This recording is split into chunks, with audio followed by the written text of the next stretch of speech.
Na na na na na na na na na.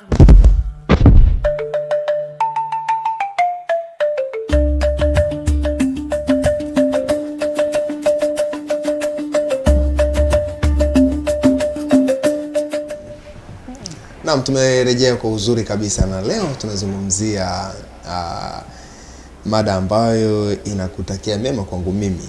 Kwangu mimi naona kabisa mbinu za kutatua migogoro inayotokana na tamaduni.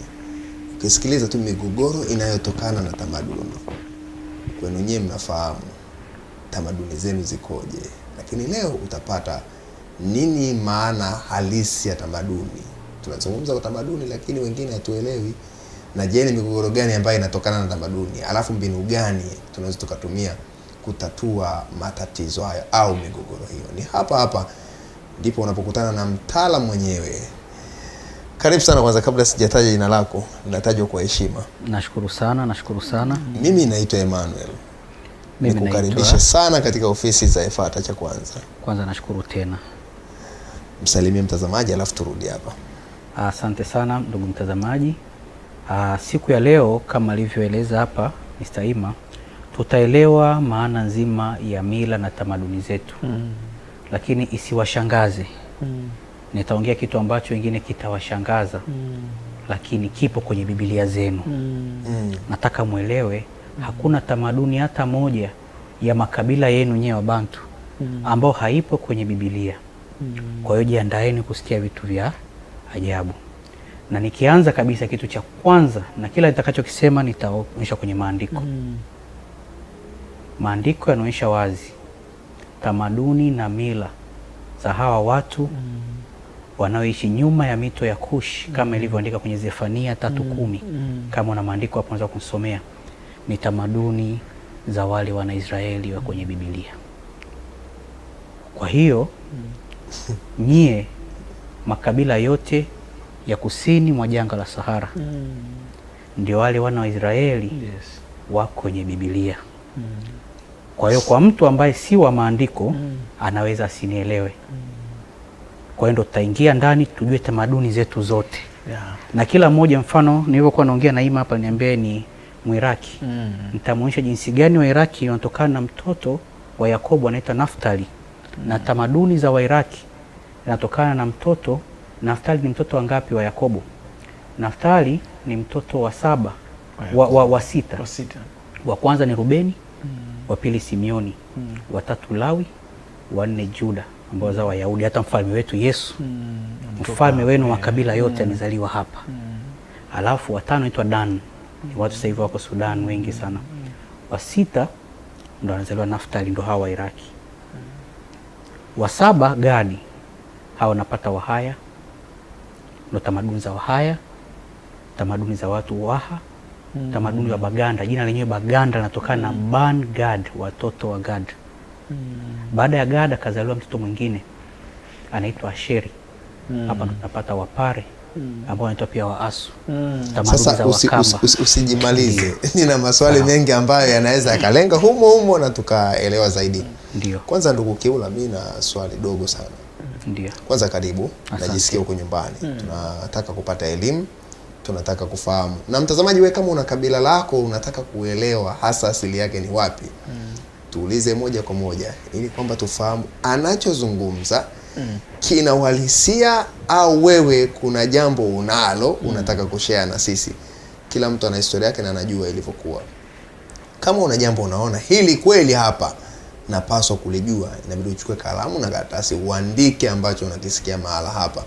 Na tumesema vyote vipo katika Biblia. Vyote. Hakuna tamaduni yoyote ya makabila yenu haipo kwenye Biblia. Shida inakuja ni ile tamaduni nzuri au mbaya. Mfano Wafipa sasa hivi utasikia wanaadi wanaitisha radi kwa maadui zao kuangamiza. Ni sawasawa na Elia alivyokuwa analeta moto. Kwenye maandiko ipo. Na manabii wale wanabii waliokuwa wanamfuata yule malkia anaitwa nani yule alikuwa anapishana na Elia sana, Jezebeli. Wengi walikuwa na taratibu zao. lakini Elia akashusha moto. Tamaduni za Wafipa kushusha moto kupitia radi ndio ingeweza sema uchawi kwa sababu ya namna ambavyo wanazifanya. Jamii zenu nyie ndo watu pekee babu zenu washawahi kuomba mvua zikanyesha. Sasa ile tamaduni ya kuomba mvua ikanyesha, Elia aliomba mvua ikanyesha. Lakini hiyo haitoshi, kusali milimani. Kabla ya Mungu kuchagua Yerusalemu kuwa sehemu yake ya ibada na upasi kuwa pengine, wakina Musa waenda fuata sheria Sinai mlimani. Kwa hiyo ukiona Wamasai waenda Oldomo Lingai, Wachaga wanapenda kukaa milimani, wali ni Walawi. Ndio maana tutakwenda kwenye maandiko hapo Kutoka 6 mstari wa 19 unaona wana Walawi ni pamoja na Mushi. Wachaga ni Walawi. Hebu twende taratibu. Ndio unaenda. Twende taratibu. Ni nadharia za kufikirika au ni vitu vya uhalisia unavyozungumza? Na kama ni vitu vya uhalisia, nini uthibitisho wake wa kile unachokizungumza? Kwanza niweke kitu kimoja nadhiri. Mimi hizi nywele zangu ukisoma Hesabu 6 kuna watu wanaitwa nadhiri. Mimi sio Rastafari wala marasta wanaotumia hata vilevi fulani. Hapana, niweke kwanza wazi. Alafu cha pili niseme kama nachozungumza ni uongo, Mungu aniadhibu kwa mantiki ya kwamba hii ni nadhiri ya kweli na muda umefika mjitambue. Cha tatu, sitazungumza chochote bila kuwa na fungu la maandiko. Kwa hiyo nyie msiniamini mimi, amini neno la Mungu. Twende taratibu. Mimi sijasema kwamba sikuamini au nakuamini, hapana. Nataka kuelewa muktadha wa hiki unachokizungumza kabla hatujaingia kwenye mada hasa. Unatumia uthibitisho upi kujua kwamba kweli Mushi ni mwana wa Lawi, mimi natokana na Naftali? Jambo zuri. Mfano mimi nimeoa Chagani. Ndio. Nilipewa mila ya kufanya mahari, lazima upeleke mahari. Mahari ambao Wachaga wote ukienda kuoa kwa utambiwa, unapeleka mguu wa nyuma wa ng'ombe wa kulia. Naomba nisomee Walawi 7 mstari wa 32. Nathan, kama una Biblia karibu, shika Biblia vizuri. Walawi 7:32. Mnapaswa kuwa na Biblia, hii ni sehemu ya neno la Mungu. Hata kama ni ya online. Walawi 7:32, maana nikisoma kwenye Biblia yangu mtu anaweza kusema nimetunga. Walawi 7:32. Na kati anitafuta hapo nitakuonyesha kwamba watoto wale wote. Unaweza kurudia Walawi ngapi? 7 mstari wa 32. Sawa. Kazi ipo Nathan leo. Hamna kazi, tunatamani kufahamu. Na kama ulikuwa hujakutana na kuyafahamu haya mambo wakati natafuta na hata hiyo Mushi ndio kwenye Kutoka 6:19 ndio iliandikwa Mushi na ukoo hata wa Meru Merari wana Walawi. Lakini tusome kwanza Walawi 7:32. Sawa. Wakati natafuta utulie kidogo. Walawi 7 haina shida. Walawi 7 mstari wa 32. Hiyo ni mila ambayo muulize Mchaga yoyote.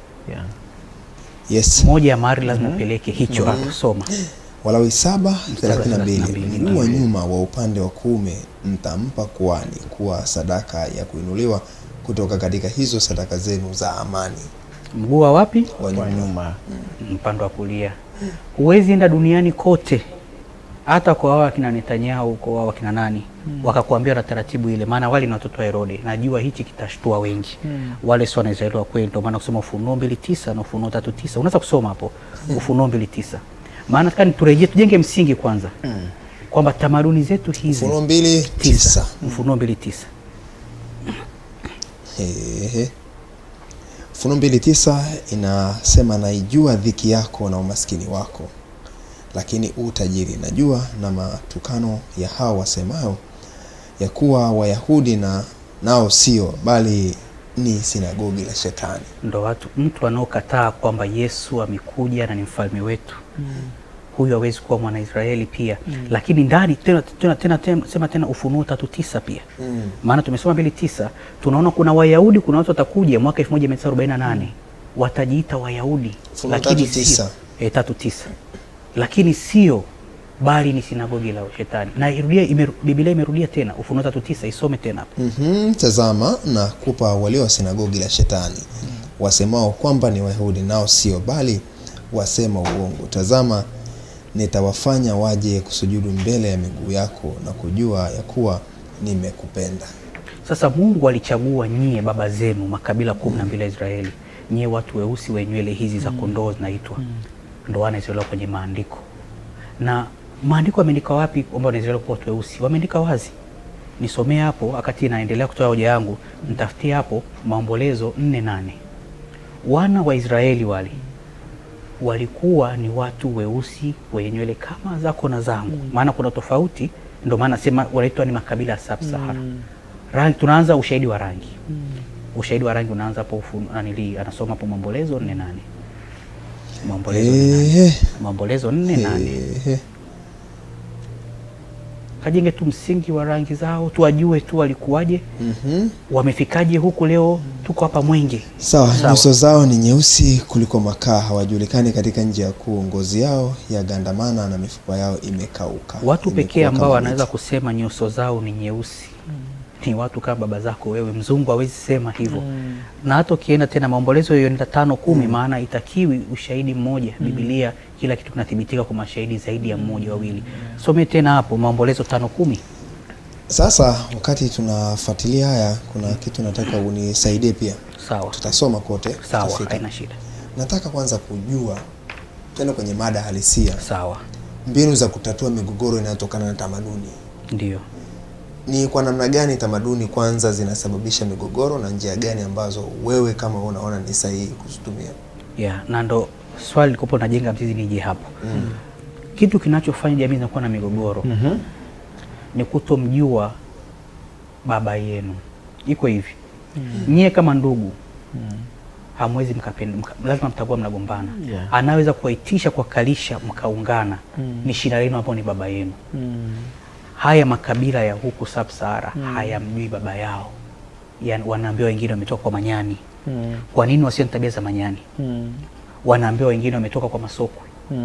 Lakini wangejua baba yao ni Yakobo, ni uzao wa kimbegu kabisa toka Ibrahimu, Isaka na Yakobo. Kwanza wangependa Biblia na wangeisoma sana. Alafu anayeweza kuwaitisha na kuwafanya kwamba msigombane, nyie ni ndugu. Sio ndugu mwenzako atakayekuweza hivyo. Ni Yakobo. Mwelewe baba yetu ni Yakobo. Mnavyoelewa baba yenu ni Yakobo kupitia ile shina sasa la Yakobo aliyobadilishwa jina akaitwa Israeli. Ndipo sasa hautagombana, kwa sababu ukimwona Mwiraki na wewe Mbena, huyu ni kabila la Naftali, wewe unatoka kwa kabila la Benjamini, Wabena unatoka kwa kabila la Benjamini, Mfalme Sauli anatoka kwa uzao wenu nyie. Unaona, ukimwangalia huyu unaona kumbe ndugu yangu, wewe ni mtoto wa mwisho wa Yakobo kwa mtoto wa Benjamin. Mtoto wa ngapi? Wa sita wa Yakobo kwa anaitwa Naftali. Utamvumilia. Kwa sababu gani? Mnamjua sisi ni familia, lakini utamvumiliaje nyani? Utamvumiliaje sokwe? Kuna kitu gani itakufanya umvumilie nyani? Nyani ameiba mapera yenu shambani. Kwa nini umvumilie? Lakini ukijua kwamba huyu ndani yake ana damu ya Ibrahimu, Isaka na Yakobo, ni taifa teule la Mungu. Kwanza utajua kumwonea tu hasira ni dhambi. Mtajua mna sheria Torati na mna mfalme yule anaitwa Mungu, anaitwa Yesu, mwana toka kabila la Juda. Yeye mwenyewe kazaliwa kwa uzao. Tatizo ni kwamba makabila yote haya hayajui kwamba amezaliwa na Yakobo. Ndio maana ugomvi hauwezi isha. Na cha pili, watu watashangaa. Sasa kama sisi wana Israeli, mbona ni maskini sasa hivi? Taifa la Israeli lilianzia utumwani Misri kama taifa. Nyuma yapo ilikuwa ni watoto tu wa Yakobo wanakaa pale Kanani, lakini walipomuuza mdogo wao Yusufu wakaenda kwa taifa. Sasa sikukuu yetu ya kwanza tuliopewa ilikuwa inaitwa Pasaka. Ilikuwa ni kama kitu kinaitwa Independence Day. Siku ya kuwatoa hawa watoto wa Yakobo kwenye utumwa, kuanza kuwaelekeza kwenda kwenye ardhi yao. Kwa hiyo ile siku tu ya Pasaka, sheria ambazo tulipewa za chakula cha Pasaka inaitwa mikate isiyotiwa chachu, ambao ni ugali. Kwa sababu gani? Mkate usiotiwa na chachu ni mkate ambao hauna yeast, hauna amira, hauanza kuoza. Chachu ni fermentation. Ni ugali, kitu ambacho unakipika ndani ya dakika 15 kimeshakuwa cha moto unakula. Wakaambiwa wampige tena, utasoma hapa imeandikwa katika Kutoka 12. Nimesema kila anachokisema lazima iko kwenye maandiko. Kila kitu. na pia ndafu ile waliambiwa wachinje kondoo, damu yake wapake kwenye lenta. Yule kondoo wakisha wamtoe shingo yote, wambanike na miguu yake yote, kila kitu, watoe tu matumbo ya ndani na ngozi, wamchome vizuri, waitane kama jumuiya, familia wale pamoja. Ile ni ndafu, unaona kwenye sherehe za Wachaga. Huwezi ona hiyo ndafu kwa Wachina, kwa Waarabu, hata kina Netanyahu, hata kwa mtu yoyote. Kwa ukianza kujua hayo migogoro yote, mimi najua na maswali mengi, lakini yote yatajua, yanaanza kiini. Uwezi kaka ukamvumilia sokwe, unafundishwa kwenye history, wewe ni sokwe. Hata kama utaniambia kuna sehemu shaambiwaga sisi tumetoka kwa manyani, kwa nini umvumilie nyani? Sasa haya makabila yote ambayo leo tuko nayo yalianzia wapi? Mbona utashangaa kuna Mchaga, kuna nani, kuna nani? Na kwa nini sasa tunakinzana ingali historia yenyewe inatusapoti sisi na iko na sisi kama unavyozungumza? Kukinzana huku kulianzia wapi? Swali zuri. Historia, mfano unafundishwa mtaala, unaambiwa Dr. Liki ni mzungu. Na historia imeanza lini? Taifa lenu hili linaitwa Tanzania, taifa letu lilipata uhuru mwaka 1961. Nyuma ya hapo tulikuwa sisi ni makoloni ya watu, na wengi ndugu zetu wakachukua utumwa kona 4 za dunia, wa Marekani weusi na wengine wote. Maana yake taifa la Israeli ambao Yesu alisema kwenye Luka 21, baada ya kumsukuta mwelewa alivyokuwa analia, Yerusalemu Yerusalemu, laiti kama mngejua wakati ufaao, lakini sasa adui zenu watawazunguka, watawapiga hata acha jiwe juu ya jiwe. Hekalu letu lilivunjwa mwaka wa 70, Warumi walituzunguka. Na vita ya mwisho kabisa ilipigwa na mwaka 135 na mtu, hata nyie ni vijana mnajua AI. Jina lake aliyopigana vita ya mwisho ya mwaka 1935 anaitwa Simon Bar Kokhba. Kwa kifupi ni Simon Bukoba. Neno Bukoba lenyewe, wale watu wa Bukoba ndio wale watu waliopigana vita ya mwisho ya Yerusalemu, wakati wakashindwa ile vita, kwa sababu ukisoma hapo Mwanzo 49, ukisoma hapo Mwanzo 49, kabila la Gadi, maana watu wa Bukoba ni watoto wa Gadi. Gadi pia ni mmoja ya nabii anaitwa Gadi mwonaji, alimsaidia Daudi kupata ardhi ya Arauna ili ajenge hekalu pale. Kwa hiyo ukisoma hapo, nisomee 49 mstari wa mtafute Gadi, mtoto anaitwa Gadi, maana hapo ni Yakobo baba yetu anavyokufa. Sasa anaongea na watoto wake wote, anaanza na Rubeni, watoto wake wa kwanza ambao ni Wasukuma hao, anafuata wa Simeoni ambao ni Wakuria hao, anafuata na wengine ataja moja moja kwa haraka haraka. Anafuata Walawi ambao ni Wachaga wa Gadi anajitokeza 19. Ndio. Gadi jeshi litamsonga, lakini atawasonga wao mpaka visigino. Kwa hiyo Gadi jeshi litamsonga. Mtu wa mwisho kupigania Yerusalemu ile wakati hekalu linavunjwa alikuwa anaitwa Bukoba, au kiandika zinaitwa Barkoba, ndio jina liko pale Bukoba mpaka leo. Sasa yule ukimjua na hii jeshi utaelewa hata maana hii kitu, maana utaelewa kwa nini Gadi jeshi limsonge. Kwa hiyo tukapigwa pale, hekalu letu likavunjwa, haikuachwa jiwe juu ya jiwe. Jiwe pekee lililobaki ni lile jiwe la ukuta lilojengwa na Herode. Ndio maana mpaka leo wale wanaisraeli uongo akina Netanyahu tuliosoma kwenye Ufunuo 2:9 na Ufunuo 3:9 waenda kwenye ile jiwe, unakuta wanasali waenda mbele nyuma kwenye jiwe fulani hivi. Utakuja kumuona Musa au Daudi anaenda kwenye ile jiwe anasali, anaenda mbele nyuma. Lakini sasa hivi utaona wale Wayahudi waenda kwenye ile. Kwa nini ile jiwe limebaki? Yesu alisema mtaacha jiwe juu ya jiwe. Maana yake maneno ya Yesu yamefeli, na wao ndo wanasema Yesu hajaja. Wale ni watoto wa Herode. Sasa sisi tulivyopigwa na ile Warumi tukakimbilia wapi? Soma Zefania 3:10 inaeleza tulipokimbilia. Tukakimbilia sasa. Zefania 3:10. Mapata hapo. Inasema, maana toka nchi iliyo mbali na mito ya Kushi waniombao dua, yani binti za watu wangu walitawanyika, wataleta matoleo yao. Kwa hiyo watu waliotawanyika walikimbilia mbali ya mito ya Kushi, nyuma ya mito Nile. Kwa sababu kumbuka Yesu alipotaka kuuliwa na Herode alikimbilia wapi? Misri, Afrika. Baadaye alivyokuwa na miaka 12 akarudi akakaa, lakini Galilaya, maana alikuta bado mtoto Herode anatawala pale Yudea. Sasa sisi kama taifa tulikimbilia Afrika tena Misri, lakini tukakimbilia mbali toka mito ya nyuma ya mito ya Kushi, nyuma ya Victoria. Tukaanza sasa Tanzania huko, Kenya, Uganda, Burundi, Rwanda, Malawi, Mozambiki, wote hao ni Wanaisraeli. Watu wote wao wenyewe za kondoo, nyie ni Wanaisraeli kwenye maandiko. Mkijua hayo, kwanza ni muda umefika, ndio maana mnajua. Sio tena siri. Lakini lazima mtu akubali kufungua maandiko na alete hiyo hoja mezani. Sio hoja nyepesi. kwa sababu hamwezi mkapatana kama manyani. Kingine mfano, amri ya Mungu moja nasema heshimu baba na mama upate heri na miaka mingi duniani. Nyie ni watu, baba yenu akifa mnamzika, kwanza misiba mnachangiana, kwa sababu Yesu alisema amri mpya nawapa, mpendane kama alivyowapenda nyinyi. Harusi mnachangiana. Jamii yote duniani hakuna watu wanachangiana kwenye harusi wala misiba. Lakini hivyo ukishamlea baba yako, kishaenda kumzika pale kaburini kwake, heshima yake imeisha pale?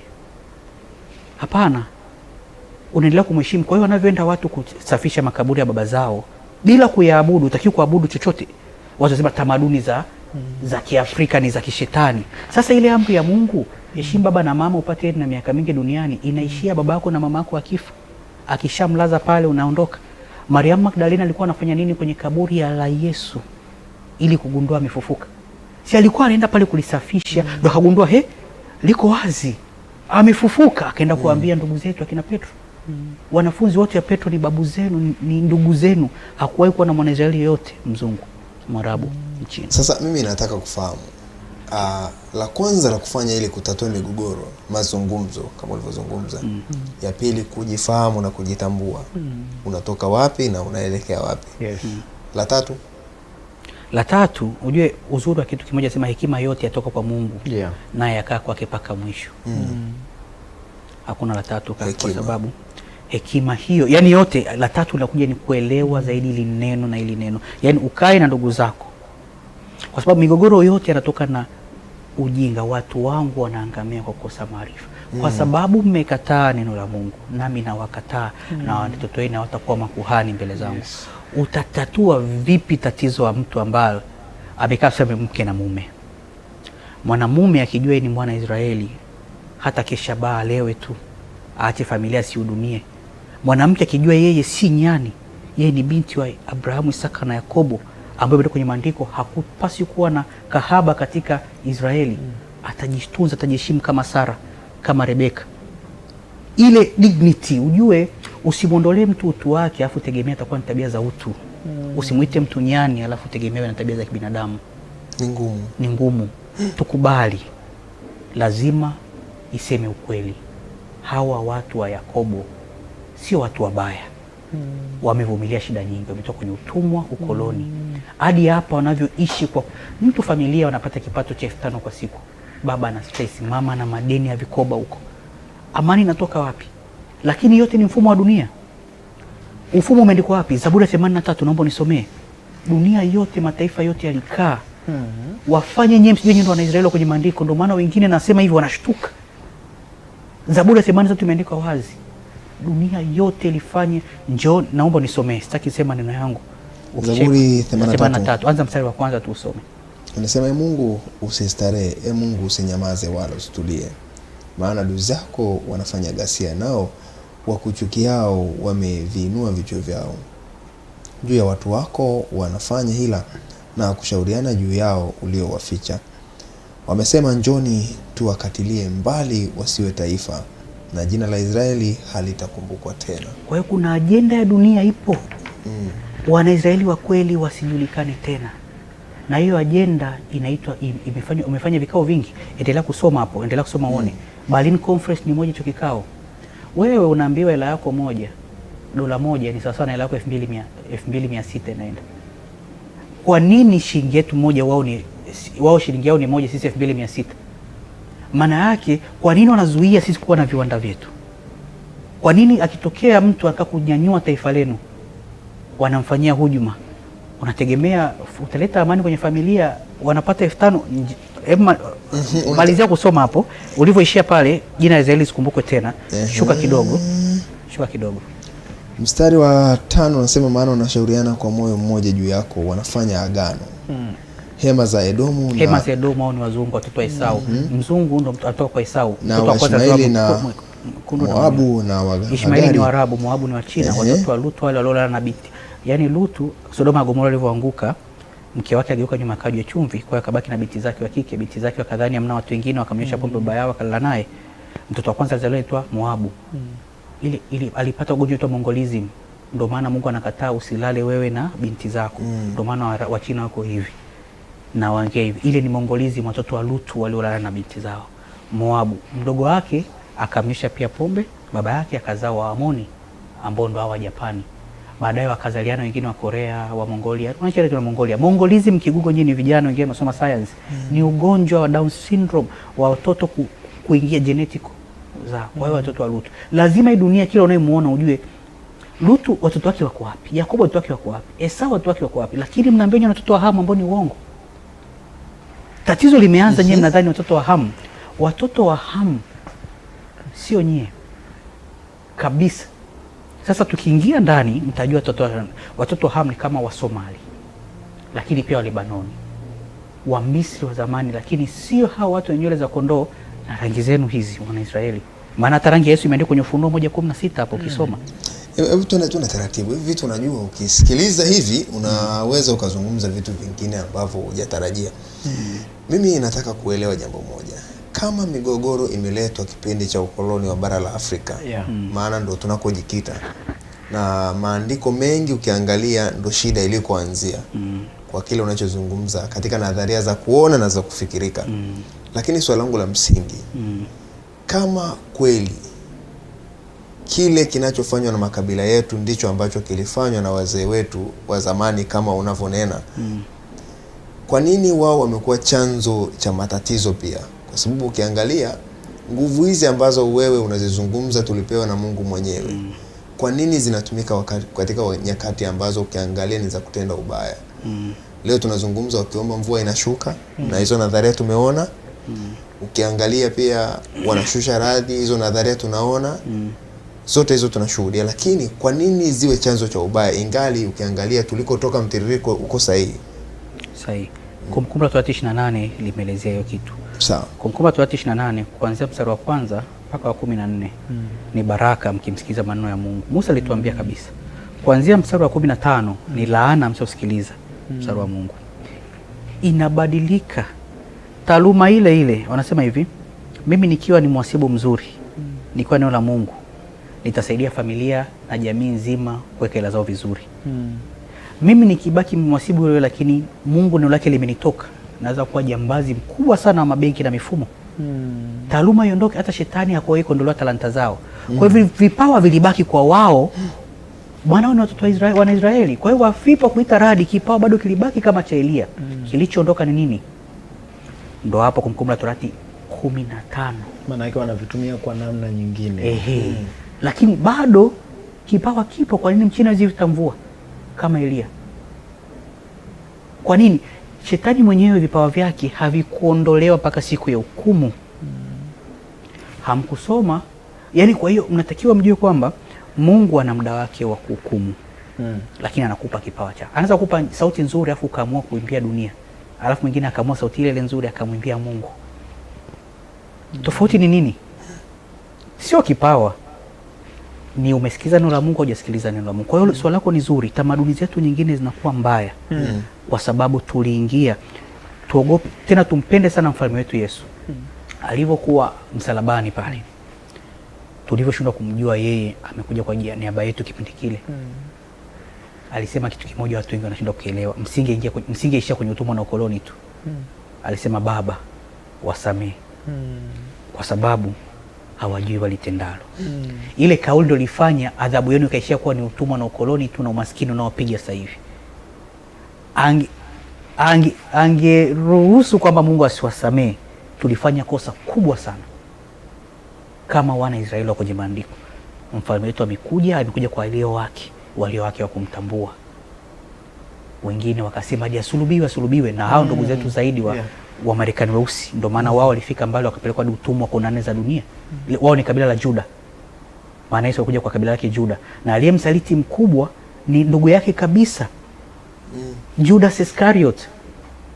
Japokuwa alikuwa chotara, maana alikuwa anakaa Kerioth. Ukisoma kwenye Waamuzi, kwenye kitabu cha Yoshua, alikuwa anagawa mipaka. Ni mpaka kati ya Edomu, watoto wa Esau na watoto wa Juda. Sasa kuna kitu kilitokea kipindi cha Herode kutawala. Hii teoria ni kubwa sana. Ndio maana namwambia hata hawa, mfano mimi ukiniambia kabila lako, naweza kutesa hadi migration yenu na lini imefika hapa mlipofika. Mfano hapa kanaitwa Iraki, mfano walikuwa kwenye falme ya kaskazini, nchi ya Naftali, au ni kabila Naftali. Naftali na Zabuloni. Ndio maana hata kuna sehemu Yesu anaandika hapo, nchi ya Naftali na Zabuloni, nchi iliyokumbwa na uvuli wa mauti, mwanga umwajilia. Kwa hiyo utumwa wa kwanza ulitumwa na nchi ya Wasiri, ambao sasa hivi ni maeneo Syria na Babiloni, ambao ni maeneo ya Iraki. Wakaja wakachukua makabila ya kwanza wa Naftali, wakawapeleka Iraki, wakakaa Iraki kwa muda mrefu. Wanajua, kwani hao kuuliza wajui kama waliishi Iraki? Unadhani hawajui wanavyojiita Iraki? Iraki walikuwa wanafanya nini? Walipelekwa na mfalme wa Ashuri. Kati makabila 10 yametengana pale. Baadaye yale makabila 10, Ezra akaelezea, yakarudi, yakaje sasa, kwa sababu yakabaki kabila la Juda pale. Yakabaki kabila la Juda pale Yerusalemu. Maana waligombana, zile falme mbili ziligombana tayari. Kwa kuna falme wa kaskazini unatawaliwa na kabila la Juda, na falme ya kaskazini inatawaliwa na watoto wa Yusufu ambao ndio watu kama Rehoboam, na falme ya kusini inatawaliwa na watoto wa Juda ambao ni kama Rehoboam ndo Juda, alafu juu Yeroboam. Kuna kabila leo Nigeria inaitwa Wayoruba. Jina hilo Yeroboam, kuna kabila inaitwa Wayoruba. Kwa hiyo sasa zile falme zao itafia, ndo magomvi ya ndugu yalianzia kule. Yalivyogombana basi Mungu alivyokuwa wale falme ya kaskazini wakaacha kusali Yerusalemu. Mungu alishachagua sehemu yake ya kusalia ni Yerusalemu. Alafu iko sehemu wapi? Iko kwenye falme ya kusini. Wakaona maana tumegombana na hawa wa falme ya kusini wa Juda, tusiende kusali pale. Ikawa kosa la kimkakati na la kitorati. Mungu wakaanza kutengeneza sehemu za kusali nyingine.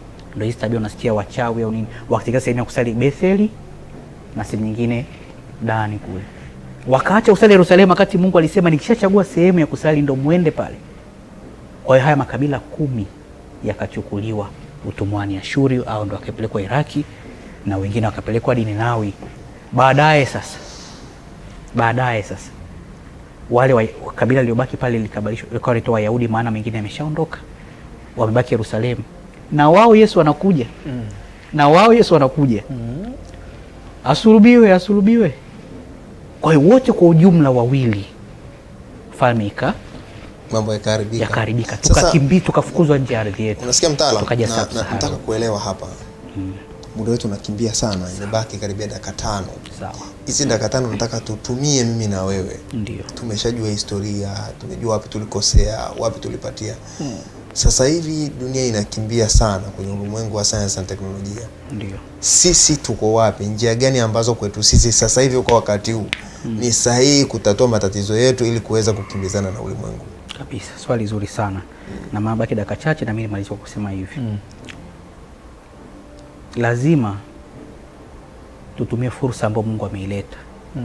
Ya taarifa, alisema siku ya mwisho nitamwaga knowledge will increase, taarifa zitaongezeka. Mkachunguze kwenye maandiko. Mtanichunguza, mtanipata mkinichunguza kwa moyo wenu wote. Mjue kwanza na muondoe kile kizingiti cha kusema nyinyi ni watoto wa manyani, watoto wa Hamu. Mfute kwanza hiyo, mrudi kujua watoto wa Yakobo. Alafu baada ya hapo mjue kila mtu dunia, mjue mfalme wenu huyu Yesu mwana wa Daudi kutoka kabila la Juda, ambao tuliumbwa kwa sura na mfanano wake. Yes.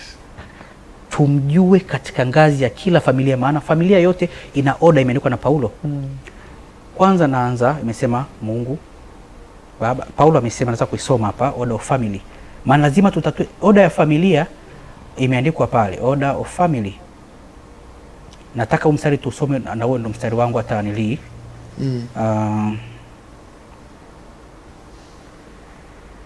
mstari wangu itasaidia kila familia. Isitokee familia haijui. Hii ni Wakorintho wa kwanza 11 mstari wa 3. Wakorintho wa kwanza 13 mstari wa 11 mstari wa 3. Wakorintho wa kwanza mstari wa 11, Wakorintho wa kwanza 11 mstari wa 3. Tukielewa hii utaratibu na sisi tukijua ni wana Israeli, kila kitu kimeisha. Wakorintho kwanza 11:13. 11 mstari wa 3. 11:3. Wakorintho kwanza 11:3. Hii hapa. Lakini nataka mjue ya kuwa kichwa cha kila mwanamume ni Kristo, na kichwa cha mwanamke ni mwanamume, na kichwa cha Kristo ni Mungu. Turudie tena kwa utaratibu. Naomba rudia tena. Lakini nataka mjue ya kuwa. Nataka mjue ya kuwa, na mimi narudia kichwa cha mwanamume ni Kristo. Kichwa cha mwanamume ni Kristo. Na kichwa cha mwanamke ni mwanamume. Kichwa cha mwanamke ni mwanaume. Na kichwa cha Kristo ni Mungu. Na kichwa cha mfalme wetu Yesu ni Mungu. Ukijua kwenye kila familia zetu kwamba sisi ni Wanaisraeli na kuna utaratibu wa kifamilia, mengine yote mtazidishiwa. Ndio maana iliandikwa tafuteni kwanza ufalme wa Mungu na mengine yote mtazidishiwa. Lakini hamwezi mkatafuta ufalme wa Mungu ikiwa mmeambiwa nini manyani. Hamwezi mkatafuta ufalme wa Mungu ilhali nyie mlio wana wa Mungu, hata mjijinyi ndio wana wa Mungu, mliosaulika. Wala hatuelewi. Wala hatuelewi. Na mnaambia mtoto wa Hamu, hamjeuliza umejiwaje? Tupe ushahidi. Mimi natoa ushahidi. Yoyote aliyokuambia ni mtoto wa Hamu, awape ushahidi. Maana Biblia yote, tamaduni zenu zote ni za wana Israeli. Mungu anampaja watoto. Okay, maana ni muda umbaki mdogo, niseme hivi. Tuchunguze ni maandiko. Nyie ni watu wa Mungu. Yaani mkijua thamani mlionayo, mume atampenda mke wake kama mfalme wetu Yesu wa Bantu anavyopenda kanisa lake. Ukimwona yule dada yule pale ni mtu tu umemwokota nyani fulani umeliokota, au mtoto wa Hamu fulani umemwokota, una hukumu yako inakuja. Au wewe dada unamwona kijana watu anapambana anateseka na maisha, amekupenda na kupa moyo wake, unaona ni danga fulani linyani fulani hivi, au ni mtu fulani tu anilii, hakuna sala utasali ya kukuponyesha. Huyo ni mtoto Ibrahimu, Isaka na Yakobo. Shalom. Kwa kumaliza, wakati agenda ya dunia inazungumza Yerusalemu iko Mashariki ya Kati, na wote tunafahamu hivyo, wewe unasema Waisraeli wako Afrika na wanafanya kazi ya Mungu wakiwa Afrika. Ni ngumu kiasi gani kubadilisha hii agenda? Maana tatizo lenyewe linakoanzia. Na ndio maana ujue Waisraeli sio muda wote walikuwa pale Israeli ya Mashariki ya Kati. Pale ni bado Israeli. Na wakati uniambia Yerusalemu Yesu alisema hivi, okay, Yerusalemu ni pale ambapo leo tunazungumza. Shida ni kwamba wewe kwenu si Manyara mfano. Ndio. Lakini hapa si uko Dar es Salaam. Kwa hiyo sio kila muda Wanaisraeli walikuwa pale katika nchi ya Israeli. Hata hawa mnaodhani Wanaisraeli leo walirudi pale mwaka 1948. Juzi tu. Maana yake Wanaisraeli walitakiwa watawanyike kona 4 ya dunia. Sio, unanielewa? Ndio maana usoma Zefania 3:10. Tena sio wanatawanyika alafu wanarudi wenyewe kienyeji wanamkataa Yesu. Maana wamefukuzwa kwa sababu gani? Lazima ujue kwa nini unafukuzwa nyumbani. Walimkataa Yesu, alisulubiwa wakiwepo. Sasa asije mtu eti amerudi pale Israeli sasa hivi anaisha anajiita mwana Israeli alafu bado anamkataa Yesu. Maana yake ni kwamba Mungu amemwogopa. Yaani umemfukuza mtoto nyumbani kwako kwa sababu amekataa mfalme Yesu alipokuja. Alafu eti Wanaisraeli wamerudi pale bado wanasema Yesu akuje. Hapana. Wanaisraeli watakiwa warudi, wanarudishwa Yesu anavyorudi. Ndio maana Isaya 11:11. Naomba unisomee Isaya 11:11. Isaya 11. Nathan leo mkosa neno kabisa na kuona mtumishi wa Mungu. Mimi nakula maandiko hapa. Isaya 11:11. Okay, bila shaka. Anasema na itakuwa hivyo, na itakuwa katika siku hiyo Bwana atapeleka mkono wake mara ya pili ili ajipatie watu wake watakaosalia kutoka Ashuru na kutoka Misri na kutoka Patrosi na kutoka Kushi na kutoka Elamu na kutoka Shinari na kutoka Hamathi na kutoka visiwa vya bahari. Kwa hiyo Mungu anasema hata siku ya mwisho atarejesha watu wake waliopo kutoka hata Afrika, kutoka Misri, kutoka Hamathi na wengine endelea mbele. Lakini haikuishia hapo. Endelea 12. Hiyo ni 11, endelea 12. Anasema naye atawatwekea mataifa bendera, atawakutanisha watu wa Israeli waliotupwa, atawakusanya watu wa Yuda waliotawanyika kutoka ncha 4 za dunia. Kumbe watu wa Yuda hawako pale Yerusalemu sasa hivi. Wametawanyika ncha 4 ya dunia. Na watu wa Israeli walitupwa. Ukitupwa maana yake huko tena ndani. Na wale walirudi pale lazima ichunguzwe. Haiwezekani mtu arudi katika ardhi ya Israeli bado amkubali Yesu ni mfalme. Akati tulifukuzwa kwenye ile ardhi kwa ujinga kutomjua mfalme amefika. Alafu huwezi sema eti makabila 10 yamepotea. Mungu hawezi poteza watoto wake. wewe tu mwenyewe usipoteza watoto wako. Na Mungu amempoteza Rubeni ambao ni kama Wasukuma, na ushahidi wa kila kabila. Simeoni ambao ni wa Kuria, wa Kisii, wa Sonjo, Walawi ambao ni wa Masai, wa Meru, sijui hawa wa Juda ambao ndo hawa kama Wanyakyusa kwa upande wa Tanzania huku, wa Kenya kuna Waluya, wa Zulu, kuna mtoto wa Juda anaitwa kwanza Zera. Zulu ndo hawa Perez, wengine nini. Ukaja Dan, watu wa Sudani hawa makabila Dinka na Nyua. Sita ndo Naftali ya Wanyaturu, lakini pia Wangoni, lakini pia wa Iraki, lakini pia na wengine. Nataja tu machache maana makabila yako zaidi ya 10,000. Kwa hiyo kwa kumaliza kabisa. Unapatikanaje pale tunapohitaji elimu zaidi, kwa sababu muda wetu unatutupa mkono? Mimi muda wowote, hata mkisema katika mitandao ya kijamii unapatikana vipi? Kuna watu inawezekana sub_Sahara_Israelites. Ukiandika sub_Sahara_Israelites unaweza kupata peji zetu, au ukipiga kwa namba za simu 0713674655 utapata vitabu vyetu. Rudia hizo namba kwa utulivu kabisa ili ambaye anaandika aweze kuandika. Asante. Namba ni 0713674655. Na peji yetu ya Instagram ni sub, unaweka underscore kile kialama, Sahara unaweka underscore alafu Israelites. Na hata YouTube tunatumia jina hilo hilo kufunua kila kabila wajue kwanza utukufu uko ndani kwao. Nathan, nikushukuru kwa muda wako leo. Kwa kweli ni umekula darasa muda wote la kutosha, na nikushukuru pia kwa muda wako. Karibu sana katika studio za Ifuata kwa muda mwingine. Nashukuru sana ndugu yangu. Mimi sina la ziada, niseme asante kwa muda wako. Wote ambao wamefanya kazi hii iwe nzuri kiasi hiki wabarikiwe sana, na wewe ambaye umesikiliza na umetazama kipindi hiki ubarikiwe sana, na Mungu akushike mkono katika yale uyafanyayo na uyawazayo. Langu jina ni Emmanuel, niseme karibu kwa wakati mwingine. Usikose kuangalia vipindi vingine vya Ifuata, kwani hapa ni mwanzo wa kipindi kingine kijacho. Mimi niseme asante na kuacha na utabiri wa hali ya hewa. Na na na na na na na na.